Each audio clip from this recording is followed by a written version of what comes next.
Kwa majina ninaitwa Celestine Yoran Bebato, mkurugenzi kampuni ya Dice Construction General Supply Limited. Tumepata nafasi ya kutekeleza mradi wa ujenzi wa shule ya sekondari ya Salasala. Tunatarajia kukamilisha mradi mpaka tarehe 31 mwezi wa 10 utakuwa umekamilika. Mkataba ni wa miezi 6. Mradi umeanza tarehe 11 mwezi wa 5. Ndio tuko kwenye hatua ya kuchimba msingi. Plani yetu ni kwamba tutajitahidi kadri ya uwezo kupunguza muda uwe mfupi kadri tunavyoweza ili kazi ikamilike waweze kuitumia inavyowezekana haraka iwezekanavyo. Kwa hiyo plani yetu ya kwanza ilikuwa ni kwamba tunavyochimba japokuwa chini kuna maji na nini, lakini plani yetu ilikuwa ni kwamba zege lote tutaleta na magari. Kwa hiyo tutakuwa tunatumia magari kumwaga zege ili kushorten ule muda wa kuanza kuchanganya kawaida hata kama tuna mashine zetu. Kwa hiyo kazi hapa inafanyika ni usiku na mchana. Hapa tuna taa zetu, kazi inafanyika usiku na mchana, tumefunga taa, hizi ni spotlight. Ni taa kubwa, maana yake hapa watu wanachimba sasa hivi, wengine wametoka kwa sababu muda wa kutoka ni saa 11:30. Wengine wataingia usiku, tunaendelea na kazi. Kwa hiyo plani yetu kutokana na mpango kazi wetu ni kwamba mpaka msingi utakamilika kabla ya tarehe 31 mwezi wa 6 msingi utakuwa umekamilika. Tukikamilisha msingi moja kwa moja tunaanza kunyanyua zile column pamoja na beam na slab. Tutamwaga slabu, tukishamwaga slabu wakati tunasubiri ikauke. Ikikauka ndani ya zile siku ambazo ni siku 28. Mara tu baada ya siku kufika, maana yake tutaondoa, tutaendelea juu huku chini wanapiga tofali na finishing zinaendelea. Kwa hiyo tutakuwa tunamwaga huku chini tunaendelea, tunamwaga huku chini tunaendelea ili tuhakikishe tunamaliza haraka iwezekanavyo. Kwa majina naitwa Edina Flavian Kayombo, ni mkazi wa Salasala.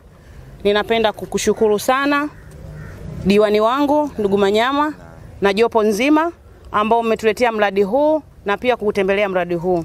Tunasema asanteni sana kwa sababu itatupunguzia adha kama wazazi wa eneo la Salasala. Katika kata ya Wazo tukiangalia mtaa wa Salasala hauna shule ya sekondari. Lakini hili tunashukuru sana kwa mradi huu. Na pia tunawashukuru sana kwa kila kitu ambacho mmetufanyia kama serikali. Tunamshukuru pia Mama Samia Suluhu Hassan. Mitano tena kwa mama. Mitano tena. Asante sana. Ndugu mheshimiwa diwani, uwepo wangu hapa kama mwananchi wa eneo la Salasala, tuna kero pia. Pamoja na mradi kutuletea tuna kero.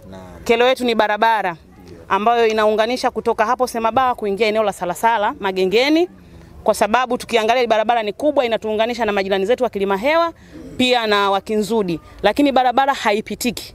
Kipindi cha mvua imekuwa ni adha kubwa sana kwa sisi wananchi, kwa sababu tunapanda bajaji kwa shilingi 500 lakini kipindi cha mvua tunapanda kwa shilingi 1000 na hata bodaboda haziwezi kupita. Tunaomba tuangalie kwa hilo ndugu mheshimiwa. Kwa majina naitwa Esther Zablon Mdoe. Mimi ni katibu wa Jumuiya ya Maridhiano na Amani wilaya ya Kinondoni. Tunakushukuru sana mheshimiwa diwani kwa kutupa mwaliko wa kujumuika na wewe katika kutembelea miradi hii ambayo umeitekeleza katika awamu yako uliokuwepo madarakani, na kipindi ulipo madarakani bado hujamaliza, unaendelea. Tunashukuru sana kwa kutupa heshima hiyo. Kwa kweli tumetembelea, tumeona mahakama ambayo tayari inafanya kazi, tumeona shule, tumeona madarasa. Kwa kweli kituo cha afya Nyakasangwe. Kwa kweli kwa siku ya leo mimi nikiwa kama katibu wa JMAT wilaya ya Kinondoni ambaye ni katibu na hudumu kwenye kata 20, nimeenjoy kwa siku ya leo. Kwa kweli Wazo unastahili pongezi diwani kaka Manyama, na vile vile tunamshukuru rais wetu Daktari Mama Samia Suluhu Hassan.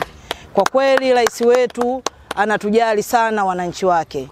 Nikiwa kama ni mtendaji katika viongozi wa dini wa wilaya ya Kinondoni, mimi nimeona kazi kubwa iliyofanyika katika kata ya Wazo. Tunamshukuru sana Mama Samia, na vile vile tunashukuru watendaji walioko chini, kwa sababu Mama Samia yeye ni mtoaji, lakini walioko chini kuna watendaji, kuna diwani, kuna mtendaji wa kata, kuna watendaji wa mitaa na wenye viti wa mitaa, pamoja na viongozi wa Chama cha Mapinduzi ambao ndio wanaotekeleza ilani ya CCM. Kwa kweli mimi nimefurahi sana, na Mwenyezi Mungu akubariki sana kaka Manyama, na pia hata kama unaendelea tena basi Mwenyezi Mungu akujalie heri kwa pale ulipofikia. na yaliyobaki uweze kuyatekeleza kwa miaka mitano tena inayoendelea. Mama Samia mitano tena. Asanteni. Asante sana ndugu zangu. Kwenye ziara ambayo tumekuwa nayo leo ya kutembelea miradi mbalimbali iliyotekelezwa ndani ya kata ya Wazo, kama ambavyo tumeona kwa ushahidi mkubwa, kazi kubwa sana imefanyika. Wapo watu ambao wanaumia tunaposema Mama Samia mitano tena, tunapomshukuru kwa kazi kubwa aliyofanya, lakini sisi wananchi wa Wazo hatutaacha kumshukuru Mheshimiwa Rais. Kazi aliyofanya ni kubwa. Hata vitabu vya dini vinatukumbusha na kutuonyesha namna gani Mwenyezi Mungu anapenda mtu mwenye moyo wa shukrani. Ni shetani tu ndio ambaye ana moyo wa shukrani. Kama Mwenyezi Mungu anapenda kushukuriwa, ije sisi binadamu ambao tumeumbwa kwa sura na mfano wake.